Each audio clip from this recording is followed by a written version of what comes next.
गेल्या 22 वर्षापूर्वी आमचं ह्या ठिकाणी वास्तव्य आहे. पंचशील नगरमध्ये आम्ही नवीन घर बांधले या ठिकाणी. आणि ह्या घरामध्ये गेले 2 वर्षापासून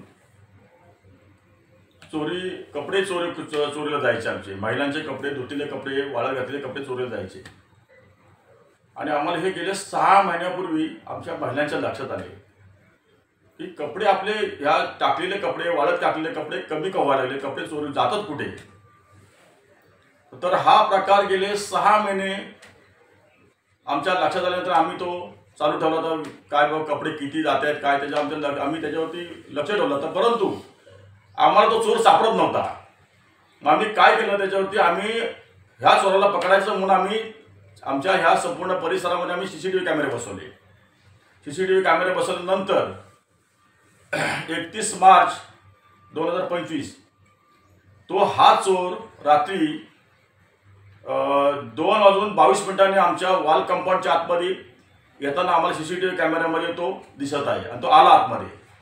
आणि ते आल्यानंतर आम्ही त्याला त्या फुटेजमध्ये पाहिला, तो आम्हाला दिसला. त्याच्यानंतर आम्ही हे सगळे फुटेज जे CCTV कॅमेरे आम्ही पोलिसांच्या स्वाधीन केले. पोलिसांना दाखवले गल्लीला हकीकत बोला असं ते गेले 6 महिने आमच्याकडचे कपडे जात आहेत चोरीला.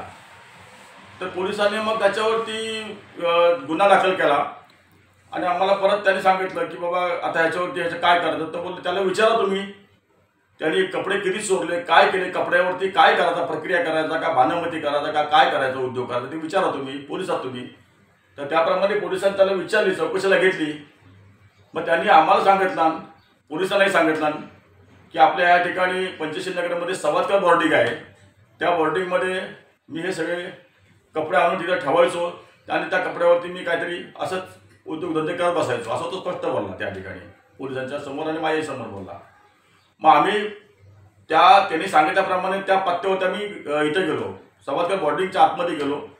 तर पाहतोय तर काय, अरे हा कपड्याचा ढीग लागला आहे. आणि किती कपडे त्यांनी टाकले तिथं आतमध्ये, अक्षरशः बघून मी चकितच झालो. मला अक्षरशः मला सुचत नाही. आणि बरे कपडे असे नाही की चांगले कपडे. आणि या सगळ्या कपड्यांची तो घेऊन रात्री चोरायचा आणि त्या कपड्यावरती खेळायचा का काय करायचं ते करायचं नाही. पण अशा चोराला पकडण्याचं काम आमच्या CCTV कॅमेऱ्यातून तो कैद झाला म्हणून आम्हाला तो मिळाला. परंतु मला असं एक सांगायचं आहे की अशा चोराला योग्य वेळेला कारवाई त्याच्यावरती व्हायला पाहिजे. म्हणून आम्ही त्या पद्धतीने पोलीस स्टेशनला कंप्लेंट केलेली आहे, त्याच्यावर केस टाकलेली आहे. कारण एखाद्या महिलेवरती कुठल्याही प्रकारचा वाईट प्रसंग येऊ नये असेच आमचा विचार आहे करण्याचा. आम्ही विचार त्यासाठी करतो, त्यासाठी त्याच्यावर आम्ही कारवाई केलेली आहे.